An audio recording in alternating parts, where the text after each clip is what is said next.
Welcome to People Who Plan Inside the Minds of Modern Operators with Michael Rossiter and Jeremy Pomp. This week we're in conversation with Corey Sisson, the VP of Sales Strategy and Planning at SmartSweets and advisor to Atomic. Welcome to the pod, Corey. Let's get started. How are you? How's it going, Corey? Good. Good, man. Good to see you. I always love seeing you with the brands in the background, the products there. Yeah, I'm in Vancouver. I'm at our headquarters. So I know I always have like the wall behind me of like random candy. So Well, it's great. It makes me want to try it. if you haven't tried it, we gotta send you some. You gotta give it a shot. And now, exciting, you can go to Costco and grab it because we've got that rolling into Costco soon. I'm there every Tuesday night while my kids are at soccer practice. There you go. I love it. Where are you in California? You guys in California? Yeah, I'm in the Bay Area. Okay, Boston, yeah. You're where, Michael? In Boston. Oh, both of those are coming in like March, April. We'll be out there. Yeah, or we got you guys certainly at the Cambridge Naturals, just up the road from Nice. Police store. Nice. But are you guys in Whole Foods? I mean, we're also yeah. Actually, that's the biggest region for us in Whole Foods, the Northeast. It's a pretty massive business. But we're in like some of the other traditional grocers. A little harder to find in some of those grocers, but Whole Foods were a big part of their candy category. Yeah. It's like you guys in Unreal Snacks, like go at it, right? Yeah. There's not that many folks that qualify with their ingredient standards at Whole Foods, and particularly in the candy space. So, we do, and Unreal does too. And, they have their private label in there, but it's a pretty great business for us though. Yeah. Good partner. Yeah. Tell me about those standards. Like what makes that unique? Whole Foods, I mean, obviously they have standards around natural, organic, and it gets pretty detailed into, certain aspects of your ingredients that can or can't be in there for you to be in their store, which, as a shopper, it's pre-vetted for you, right? And you trust that Whole Foods has done that for you. And, obviously candy is not necessarily known for its clean ingredients across the rest of the candy category. But for us, we hit all those standards. Well, this is good because I wanted to kick off and say congratulations on the new role of VP. I mean, you've been in it since November, head of VP of Sales Strategy and Planning. Now coming up on 4 years, right? When I started, we didn't really have a sales planning function. It didn't exist, and that was part of the reason that I came on board, was to help kind of stand up sales planning and be kind of the conduit between our field sales team and then, all the other functions, inclusive of working with our forecasting team and our supply team and, all the way across the board. So it's been a fun journey, and we've had a fun 4 years, and, we feel like we're just getting started. I'm curious as to maybe what looks different from that seat, from the VP seat versus the senior director role for you. Yeah, what's happened, as I mentioned, we're excited to be trickling in at the moment as we speak into Costco's. As part of that scope change, I also took on our Costco US business. So really the big jump from that senior director up to VP was around continuing sales planning, making sure our sales folks understand what they need to do with the brand, and also me picking up our club channel in the United States. We have good business across several club customers, and, excited to keep that momentum and build that momentum. What was that transition like? You spent 16 years. So you started there when you were 16. I appreciate that. Good plug there. Yeah, we're going to go with that story. Yeah. So 16 years, youngest employee actually ever at General Mills. The labor laws didn't apply. A CPG company that's just, a giant. And you make the move to a scrappy startup at SmartSweets. What was that like? What did you have to learn? And maybe more importantly, what did you have to unlearn? General Mills has a lot of billion-dollar brands and is a great company. It's been around for 150 plus years. And I, very much appreciated the time I spent there. And I learned a ton. I learned a lot about just the inner workings and the mechanics of a CPG brand and CPG sales, working with brand folks and supply folks. You just learn a lot. It is an absolute education. And then you leave and go into the emerging space, and you realize that while that is foundational knowledge that I learned from General Mills, you realize real fast there's a lot of stuff you still don't know. You still have to learn. And that's a little bit more of the scrappiness. It's, hey, this promotion didn't work, or this display didn't work. And at General Mills, it's like, yeah, okay, how do we got all kinds of data. We can read this. let's get after it the next time. And for us, it's like, oh crap, that didn't work. We got to turn around in a couple of weeks and get something out there to promote the brand and build the brand. You just have to take on a scrappier mindset.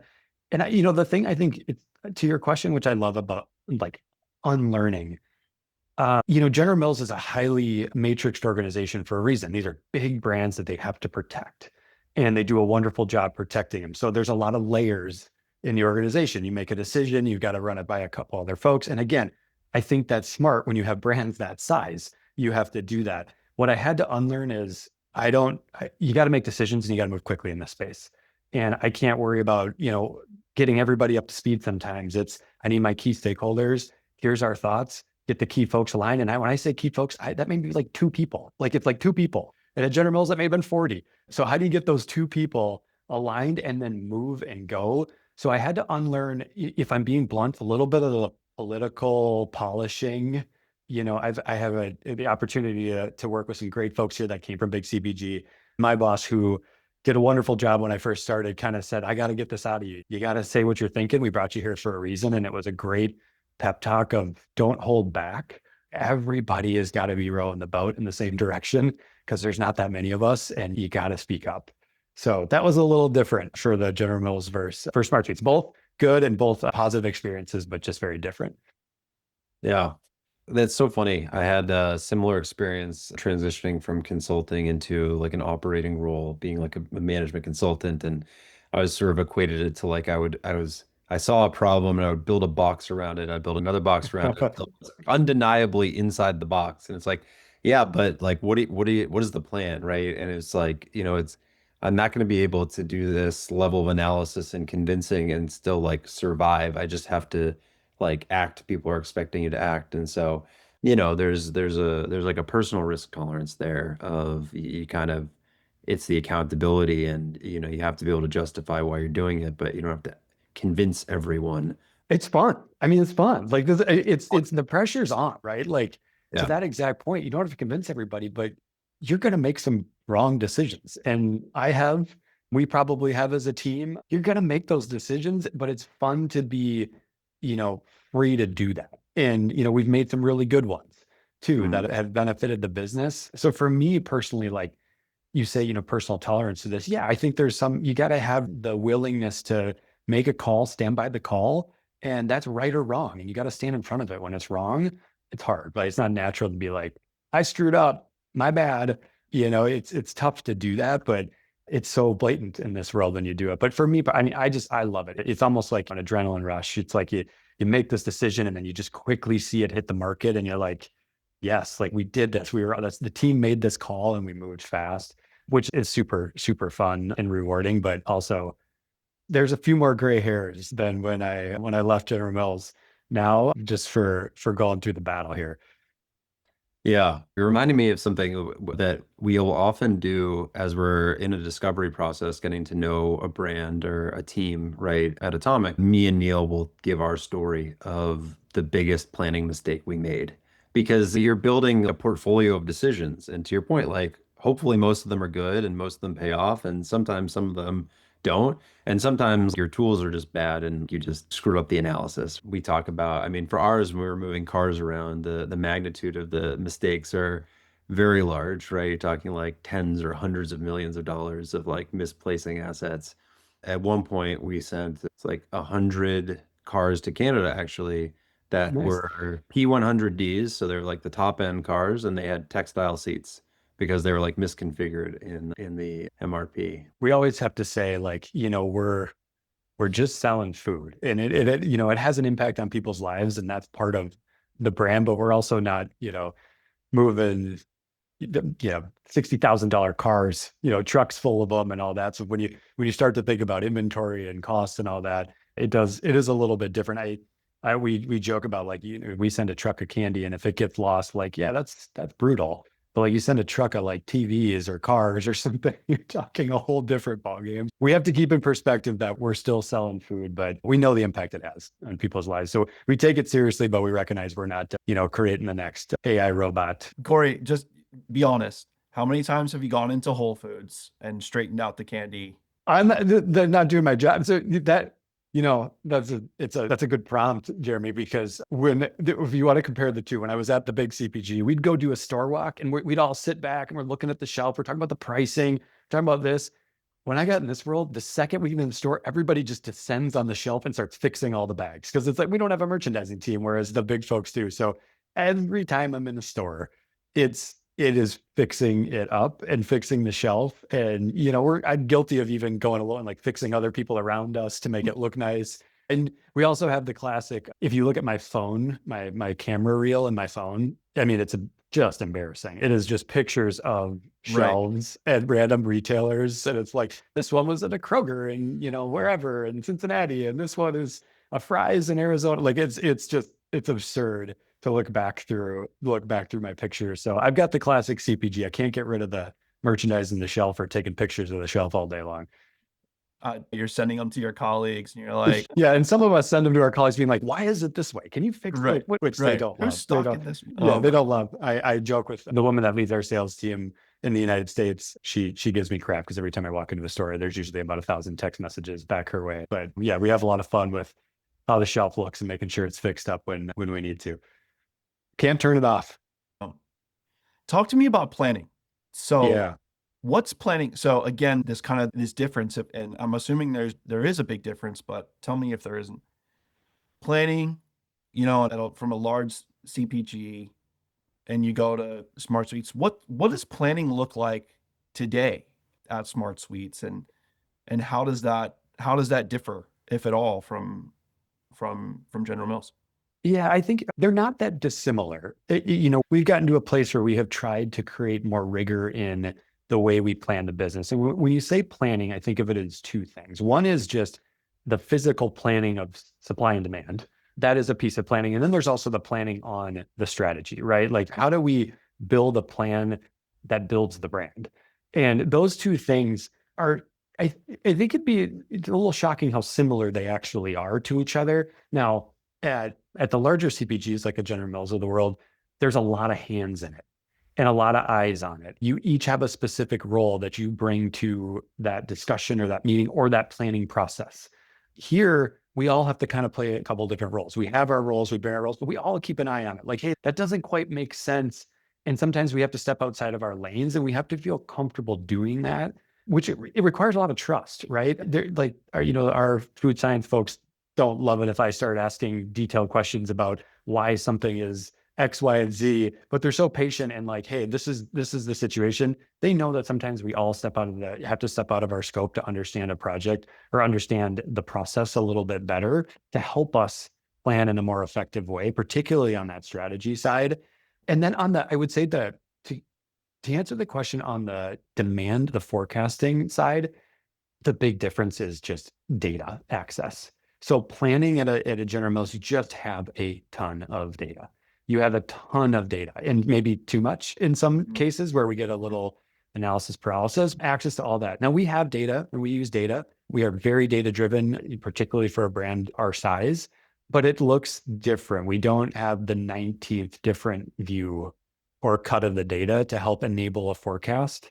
We do have to make some more decisions based on data and insights, but a little gut along with, we just don't have all that data. And now sometimes I can argue we do just fine and our accuracy is pretty good, relative to some of the big folks. But yeah, I would say they're strikingly similar, just a lot less hands in the cookie jar and everybody having to trust each other to push each other outside of our scope when we need to. And that's, again, I said, we're purposeful, right? We're trying to do that. They are good at it. They, being big CPG, are good at this stuff. And so if we can do what we can to emulate their processes, then it only is going to help us. And frankly, help us compete with them, because we compete with, particularly in our category, we compete with some pretty big behemoths in the candy category. So we need to make sure we've got a planning process on both sides, the strategy and the supply and demand side that can keep up. I'm remembering correctly that you both run sales for Canada and then also do sales planning. Is that still true? So I was the interim head of Canada sales. So when we first met, that's what I was doing. I was doing that plus sales planning. I loved my time, but I'm singing a little bit of joy here because it was a lot, but it was fun. It helped me understand that market a little bit better, or a lot. I shouldn't say a little bit, a lot better. I mean, I was very green to the Canadian market. And it was a fun experience and a fun one to learn. But yeah, no, I don't have it anymore. Yeah.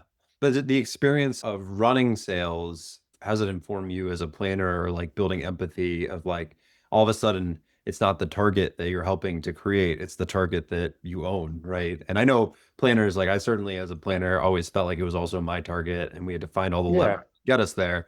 But it's a little bit different when you're on the hot seat.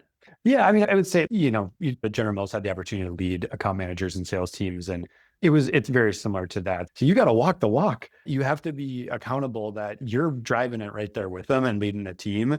It changes your mindset in that you have to make sure you're highly, highly accountable. Or, and this isn't a SmartSweets comment. This is a General Mills comment, but like account managers are good, smart, strong folks.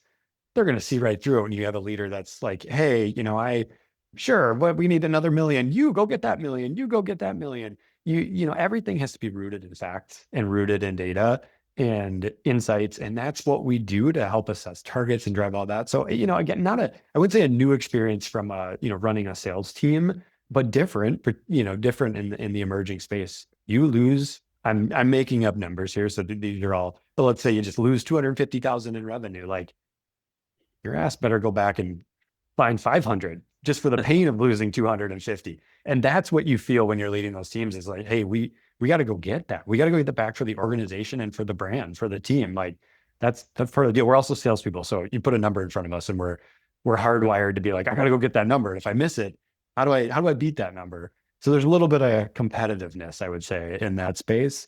It's always been fun to be on the account manager side. Now back to, a little bit more just on the planning. And then, like I said, having the club business for us in the United States too. So allows me to keep my hands in the account manager world for just a little bit. Yeah. Well, on that empathy point, I'm curious, like, what do you think? A lot of times we're talking to operations folks and supply planners. We have these conversations. What do you think they should know about sales or about sales planning that maybe isn't as obvious or just not well understood? Yeah, I think the hardest thing is when you think it's predictable. When you look back, you see it. Listen, we sell widget one and it moves this many units per store per week, and we're in this many stores. If I'm on their side, I'm like, that forecast is easy. Like, just do the math, right? And I get why you understand that, or why that is the temptation, particularly for newer folks on the supply side, because it's 100% true. It makes perfect sense. If not, because there's so much nuance within, the way in which we work with retailers. And, these retailers they've got thousands and thousands of brands coming their way, all fighting for promotional space or space on the shelf or whatever it may be. They are under immense and enormous pressures, and they have different timelines than we have. And so a lot of times I know it moves this many units per store. We're in this many stores and I'm going to project it out. But 2 days later, I get a call from a merchandiser who's like, hey, my space is getting contracted.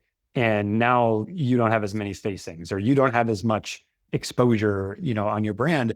And it throws the whole supply plan off in a heartbeat. It throws the whole thing off. Or more in tight is displays. Displays are things that cause a lot of consternation for a lot of brands. And, you got to order extra, cardboard. If you're sending it on a shipper, you got to order extra stuff. And that stuff can be pulled back from you in an instant from a retail because they're under space pressure or they've run out of, the space in this part of the store and there's not enough over here. There's all kinds of reasons. When you pull that away from the brand, the planners are like, what the heck? Now I got all this extra crap. What happens? I think it's learning to operate a little bit in the gray and knowing that, sometimes we have to work with our retailers, in ways that we're going to be uncomfortable with, which means ambiguity. And ambiguity is not fun in planning. That is not a fun thing for a supply planner. And I totally get that and empathize on that, but it's the reality. Well, it's interesting because it also kind of throws into question the whole logic of, well, if I could really nail the forecast, then planning would be easy. And it's well, I think what you're pointing at is like, why is the forecast wrong?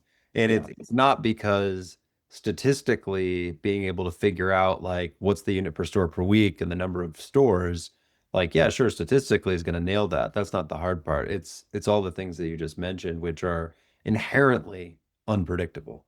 It just feels feels like it should be much easier to predict, but it's just not. There's just, there's a human element to it too. There's pieces of, miscommunications and things like that happen too. But yeah, you nailed it. I mean, I think that's probably the hardest thing. And it's a thing we spend a lot of time in sales trying to help our partners understand.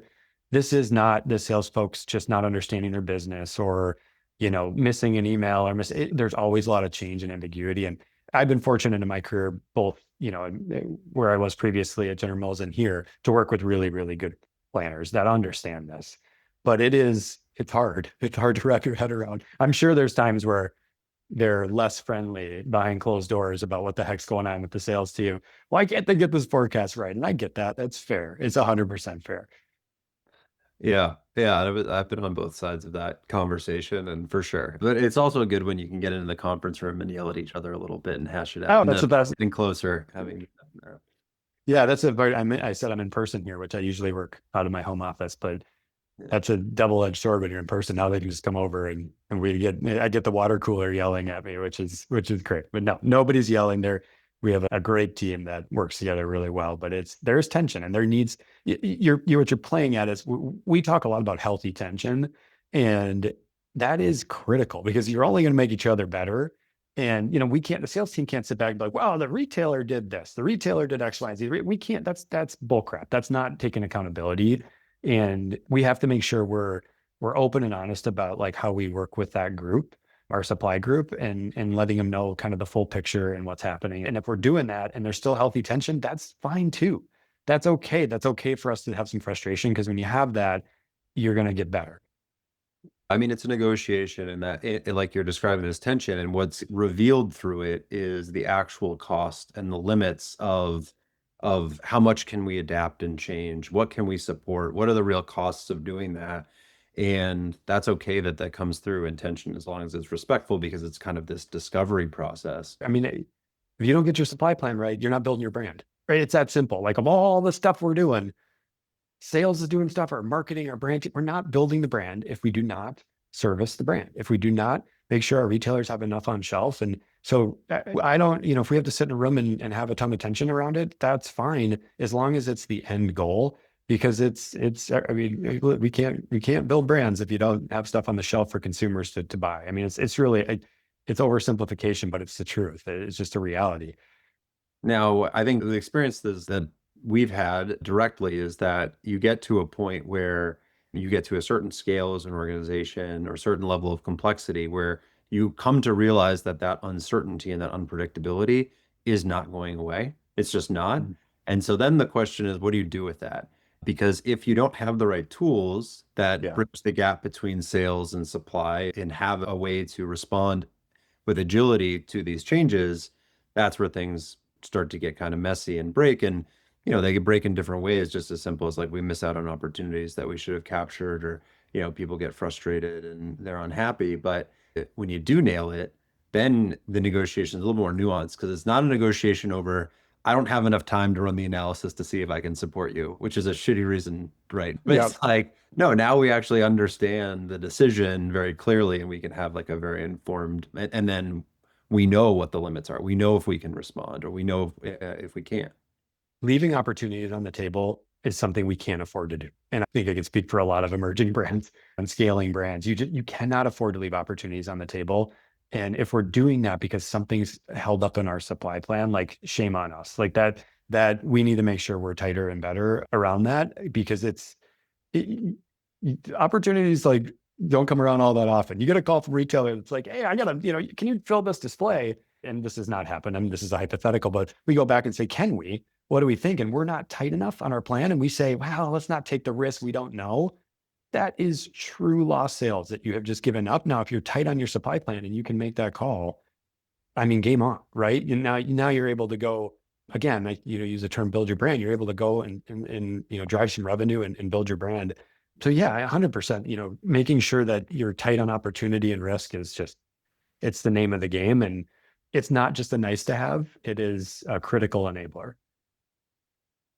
I listen to a lot of interviews and always like, someone's always plugging a book. They're on the pod because they've got a book coming out. Yeah. I'm wondering what your book is. Man. What can we look forward to this year? We talked about Costco earlier for SmartSweets. Like, what are some of the things that would be exciting this year for consumers for SmartSweets? Yeah, well, first, I appreciate that. Like, you're bordering on an interview question right there. No, listen, I think for us at SmartSweets, we play in a category. What I am looking forward to the most, I'll speak for myself, is we play in a category that brings a lot of innovation and a lot of news. Candy is fun, and candy should be fun. Our job is to keep that joy of candy just a little bit better for you. You have to innovate. You have to keep innovating and pressing the boundaries. And we are doing that in a major way in this calendar year in 2026. So for me, the name of the game is executing innovation, because I am incredibly excited. And, over my shoulder, there are 2 of them that are launching this go round. And then there's 2 more on the way, and then some more exciting stuff that we'll be sharing soon. But we are pedal to the metal on innovation, and we know that brings the fun, and the candy is fun. And let's continue to contribute to that. Name of the game on innovation behind me is our wild berries and our sour worms. Those are going to be super exciting. And we've got a few more things coming here in the next couple months that are game changing on one of them in particular, game changing on texture. So innovation. That's great. That's great. That's so exciting. I'm stoked. I'm going to be looking at the shelves, at the Whole Foods, at the Costco. Yes, please go look. We love all of our retail partners. We're pretty broad based. So please go shop wherever you shop and pick us up. Yeah, you're gonna be more intentful at Costco than usual, Jeremy. Remember, back in the time before you came on at Atomic, you would tell me, yeah, I just go and walk around and just enjoy seeing everything. Costco's a blast. We're in I would say, early stages with them, and it's been a lot of fun. They've been a good partner for us, so we're excited to get this stuff off and running. So I'm excited for you guys to see it in clubs. I'm very pumped. Before I joined Atomic, I had all this time. I could go in the middle of the day, cruise around, look at all. Yeah, that's the time to go. Yeah, you can spend all day. You're like a Buddha, just being like, and just like going on a walk through the grocery store. I love that. Yeah, you know what? Take a couple hours in there. Hit the demo stations a few extra times. Wander around in there. Why not? Now I've got an hour and 15 minutes, and it's 7 minutes both ways, so I got to do all the math and make sure I get out on time. Well, not overpack the car so the kids can pile in. Well, spend some extra time at Costco when you can. That's a fun place to wander around. Well, Corey, thanks for coming on the pod this week. It was a pleasure. Great to have you. Great conversation. Also, I didn't note it early on, but thanks for being an advisor to Atomic as well. We appreciate your insights, and you've taught us a bunch about trade promotion and things like that. So thank you so much. Yeah, thank you guys for having me, and I'm looking forward to seeing what's next for Atomic, and I'm pumped. All right, Corey, take care. Have a great weekend. All right. You guys too.